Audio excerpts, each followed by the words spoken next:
ಮಹಾಲಕ್ಷ್ಮಿ ಮದುವೆ ಸೋಮವಾರದಿಂದ ಶನಿವಾರ ಸಂಜೆ 6:30ಕ್ಕೆ ನಿಮ್ಮ ಸನ್ ಉದಯದಲ್ಲಿ. ಇದೇ ಅವ್ರ ಸಮಸ್ಯೆ ಅಕ್ಕ. ಅವ್ರ ತಾಯಿನ ಯಾಕಷ್ಟು ದ್ವೇಷಿಸ್ತಾರೆ ಅನ್ನೋದೇ ಗೊತ್ತಿಲ್ಲ. ಹೆತ್ತ ತಾಯಿಗೆ ಗೌರವನ ಕೊಡ್ದಿರೋ ಅಂತ ತಪ್ಪು ಅವ್ರೇನ್ ಮಾಡಿದ್ದಾರೆ?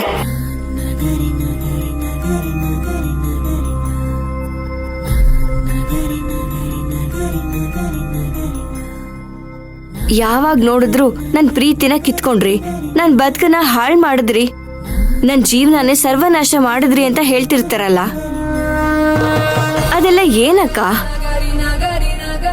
ಅಮ್ಮವರು ಅಂತದ್ ಏನ್ ಮಾಡಿದ್ದಾರೆ?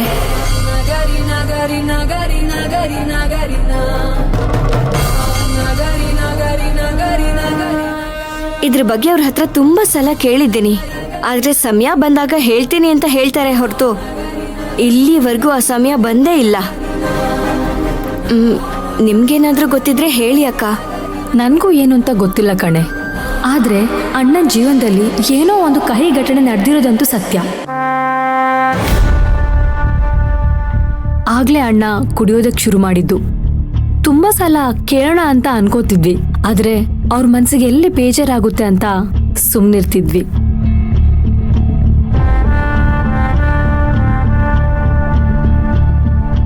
ಅವ್ರ ಮನ್ಸಿಗೆ ಬೇಜಾರಾದ್ರೂ ಸರಿ, ಅವಕಾಶ ಸಿಕ್ಕಿದ್ರೆ ಖಂಡಿತ ನಾನೇ ಅವ್ರನ್ನ ಕೇಳ್ತೀನಿ.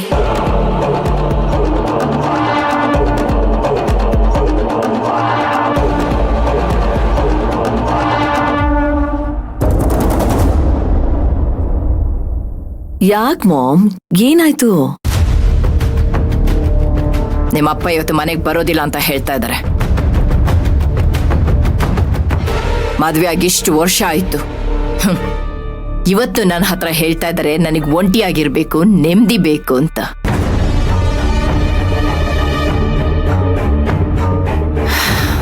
ಇದೆಲ್ಲ ನನ್ನಿಂದನೇ ಆಗಿದ್ದು. ಅವ್ರ ಹತ್ರ ಕೋಪ ಮಾಡ್ಕೊಂಡು ಮಾತಾಡಿದಕ್ಕೆ ಅವ್ರಿಗೆ ಹರ್ಟ್ ಆಗಿದೆ ಅಂತ ಅನ್ಸುತ್ತೆ. ಯಾಕ್ ಮಾಮ್ ಏನೇನೋ ಅಸ್ಯೂಮ್ ಮಾಡ್ಕೋತೀಯ? ಹಾಗೆಲ್ಲ ಏನೂ ಇರಲ್ಲ. ಎಲ್ಲೋ ಹಳೆ ಫ್ರೆಂಡ್ ಸಿಕ್ಕಿರ್ಬೇಕು, ಅವ್ರ ಜೊತೆ ಆರಾಮಾಗಿ ಟೈಮ್ ಸ್ಪೆಂಡ್ ಮಾಡಿ ಬೆಳಗ್ಗೆ ಬರಬೇಕು ಅಂತ ಅನ್ಕೊಂಡಿದ್ದಾರೆ ಅನ್ಸುತ್ತೆ. ಇಲ್ಲ ಸಮಂತ, ಚಂದ್ರು ಏನು ಅಂತ ನನಗೆ ಚೆನ್ನಾಗಿ ಗೊತ್ತು. ಅವ್ರ ಹತ್ರ ಮಾತಾಡಿದ್ರೆ ಜೀವನದ ಸತ್ಯ ಏನು ಅಂತ ಗೊತ್ತಾಗುತ್ತೆ. ಆದ್ರೆ ಅವರು ದಾರಿ ತಪ್ಪೋದಕ್ಕೆ ಕಾರಣ ಈ ಮನೆಗೆ ಬಂದು ಒಕ್ಕರ್ಸ್ಕೊಂಡಿರೋ ಆ ದರಿದ್ರ ಕೆಲಸದವಳು. ಆ ಕೆಲಸದವಳು ಬಂದ್ಮೇಲೆ ಸಣ್ಣ ಸಣ್ಣ ವಿಷಯಕ್ಕೂ ಕೋಪ ಮಾಡ್ಕೊಳ್ಳೋದು, ಬೇಜಾರು ಮಾಡ್ಕೊಳ್ಳೋದು ಶುರು ಮಾಡಿದ್ದಾರೆ. ಅದ್ರ ಮುಂದಿನ ಸ್ಟೇಜ್ ಈಗ ಮನೆಗೆ ಬರದೆ ಹೊರಗಡೆ ಉಳ್ಕೊಂಡಿರೋದು. ಯಾಕೋ ನಮ್ಮ ಬದುಕು ಈ ದರಿದ್ರ ಕೆಲಸದವಳಿಂದ ದಾರಿ ತಪ್ತಾ ಇದೆ ಅಂತ ಅನ್ನಿಸ್ತಾ ಇದೆ. ಮಾಮ್, ಯಾಕೆ ಹೀಗೆ ಇಲ್ದಿರೋದನ್ನೆಲ್ಲ ಯೋಚನೆ ಮಾಡ್ತಿದ್ಯಾ? ನೀನ್ ಅನ್ಕೊಂಡ್ ಹಾಗೆ ಏನೂ ಇರಲ್ಲ. ಇಲ್ಲ ಸಮಂತ, ಇತ್ತೀಚೆಗೆ ನಡೀತಾ ಇರೋದನ್ನ ನೋಡ್ತಾ ಇದ್ರೆ ನಾನು ಹೇಳ್ತಾ ಇರೋದು ಸರಿ ಅಂತ ಅನ್ನಿಸ್ತಾ ಇದೆ. ಮಗಳಾಗಿ ನೀನೇ ನನ್ನನ್ನು ಅರ್ಥ ಮಾಡ್ಕೊಳ್ಳದೆ ಯಾರೋ ಏನೋ ಹೇಳಿದ್ರು ಅಂತ ಮನೆ ಬಿಟ್ಟು ಹೋಗೋದಕ್ಕೆ ನೋಡ್ದೆ. ಜೊತೆಗೆ ಆಸ್ತಿಲಿ ಭಾಗ ಬೇರೆ ಕೇಳಿದೆ. ಇದೆಲ್ಲ ನಿನಗೆ ಸರಿ ಅಂತ ಅನ್ನಿಸ್ತಾ ಇದೆಯಾ? ಮಾಮ್, ಅವತ್ತೇನೋ ಕೋಪಕ್ಕೆ ಹಾಗೆಲ್ಲ ಮಾಡ್ದೆ. ಇನ್ಫ್ಯಾಕ್ಟ್ ನಾನು ಹಾಗೆಲ್ಲ ಮಾಡಿದ್ಮೇಲೆ ನಾನು ಯಾಕೆ ಹೀಗೆ ನಡ್ಕೊಂಡೆ ಅಂತ ನನಗೆ ಅನ್ಸ್ತು. ಇನ್ಮೇಲೆ ಹಾಗೆ ಮಾಡಲ್ಲ ಮಾಮ್. ನೀನ್ ಹೇಗ್ ಹೇಳ್ತೀಯೋ ಹಾಗಿರ್ತೀನಿ. ಆದ್ರೆ ಪರಿಸ್ಥಿತಿ ಹಾಗಿರೋದಕ್ ಬಿಡಲ್ವಲ್ಲ ಸಮಂತ. ನನ್ ಮಗ ತಾರಕನ ನನ್ನ ಪ್ರಾಣಕ್ಕಿಂತ ಹೆಚ್ಚಾಗಿ ಪ್ರೀತಿಸ್ತೇನೆ. ಆದ್ರೆ ಅವನು ಈ ತಾಯಿ ಪ್ರೀತಿನ ಅರ್ಥನೇ ಮಾಡ್ಕೊಳ್ತಾ ಇಲ್ವಲ್ಲ. ಅವನ್ ನಡೆದಿರೋ ದಾರಿನೇ ಸರಿ ಅಂತ ಅವ್ನು ನಡೀತಾ ಇದ್ದಾನೆ. ಆ ಕೆಲಸದೊಳ್ ಬಂದ್ಮೇಲಂತೂ ನನ್ ಕಡೆ ತಿರುಗಿ ಸಹ ನೋಡ್ತಾ ಇಲ್ಲ. ಹೀಗೆಲ್ಲ ನಡ್ಕೊಂಡ್ರೆ ಈ ತಾಯಿ ಮನ್ಸಿಗೆ ಎಷ್ಟು ನೋವಾಗುತ್ತೆ ಅಂತ ಅವ್ನಿಗೆ ಅರ್ಥನೇ ಆಗಲ್ವಾ?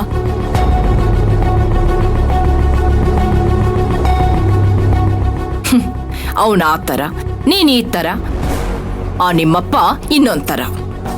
ನಿಮ್ಮೆಲ್ರ ಮಧ್ಯೆ ನನಗೆ ಒಂಟಿ ಅನ್ಸೋದಕ್ಕೆ ಶುರುವಾಗಿದೆ. ನಮ್ಮಲ್ಲಿ ಒಗ್ಗಟ್ಟಿದ್ದಿದ್ರೆ ಈ ಪರಿಸ್ಥಿತಿ ಬರ್ತಾ ಇರಲಿಲ್ಲ.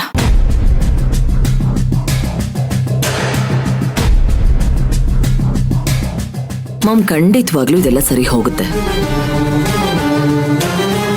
ತಾರಕ್ ಕೂಡ ನಿನ್ ಪ್ರೀತಿನ ಅರ್ಥ ಮಾಡ್ಕೋತಾನೇನೋ ನಂಬಿಕೆ ನನಗಿದೆ. ನೀನ್ ಧೈರ್ಯವಾಗಿರು. ನೀನ್ ಹೀಗೆಲ್ಲ ಮಾತಾಡಿದ್ರೆ ನನಗ್ ತುಂಬಾ ಭಯ ಆಗುತ್ತೆ. ನನ್ಗೂ ಭಯ ಆಗ್ತಾ ಇದೆ ಸಮಂತ. ಆ ದರಿದ್ರ ಕೆಲಸದವಳಿಂದ ನಮ್ಮ ಮನೆ ಎಲ್ಲಿ ಒಡೆದೋಗುತ್ತೋ ಅಂತ ಭಯ ಆಗ್ತಾ ಇದೆ.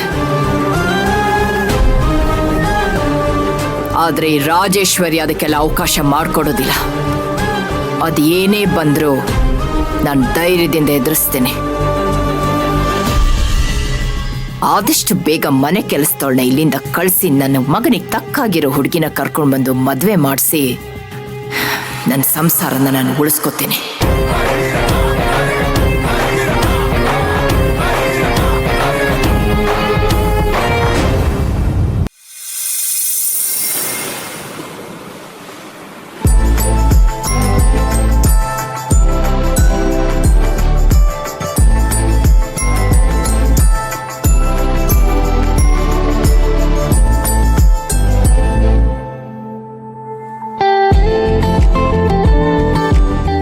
ಮಯೂರಿ, ನಿನ್ನ ಊರಲ್ಲಿ ಯಾವತ್ತಾದ್ರೂ ಈ ರೀತಿ ಫೈರ್ ಕ್ಯಾಂಪ್ ಹಾಕಿದಾರಾ? ಅದನ್ನ ನೀನ್ ನೋಡಿದ್ಯಾ? ನೋಡಿಲ್ಲ. ಆದ್ರೆ ನಿಮಗ್ ಗೊತ್ತಾ, ಚಳಿಗಾಲದಲ್ಲಿ ನಮ್ ಹಳ್ಳಿ ಕಡೆ ಈ ತರ ಬೆಂಕಿ ಹಾಕೊಂಡು ಚಳಿ ಕಾಯಿಸ್ಕೋತಾರೆ. ನಮ್ ತೋಟದ ಮನೇಲಿ ಈ ತರ ಬೆಂಕಿ ಹಾಕಿ ಚಳಿ ಕಾಯಿಸ್ಕೊಂಡು ಜೋಳ ಎಲ್ಲ ಸುಟ್ಕೊಂಡು ತಿಂತಾ ಇದ್ವಿ, ಗೊತ್ತಾ?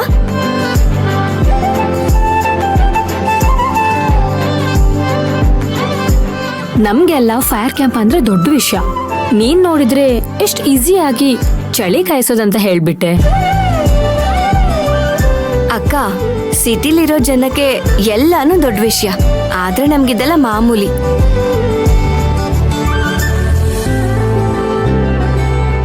ನೀವ್ ನೋಡಿ, ಚಳಿ ಕಾಯಿಸ್ಕೊಳ್ಳೋದಕ್ಕೆ ಅಷ್ಟು ದುಡ್ಡು ಕೊಟ್ಟು ಅಲ್ಲಿಂದ ಇಲ್ಲಿವರೆಗೂ ಬಂದಿದ್ದೀರಾ.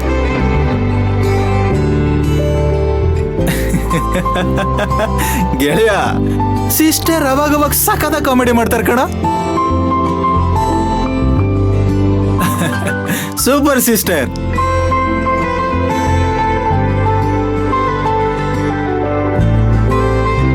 ವಾ, ಇದೇನಿದು? ಎಲ್ರು ಫೈರ್ ಕ್ಯಾಂಪ್ ಹಾಕೊಂಡು ಫೈರ್ ಆಗಿ ಜಿಂಗ್ ಚಾಕ್ ಅಂತ ಡ್ಯಾನ್ಸ್ ಮಾಡ್ತಿರ್ತೀರ ಅನ್ಕೊಂಡ್ರೆ ಎಲ್ರು ಡಲ್ ಆಗಿದ್ದೀರಾ? ನೋಡಿ, ನಮ್ ರೆಸಾರ್ಟ್ಗೆ ಸ್ಟೇ ಆಗಿ ಬರೋದೆ ಅದ್ರಲ್ಲೂ ಈ ಫೈರ್ ಕ್ಯಾಂಪ್ ಎಂಜಾಯ್ ಮಾಡಕ್ಕಂತಾನೆ.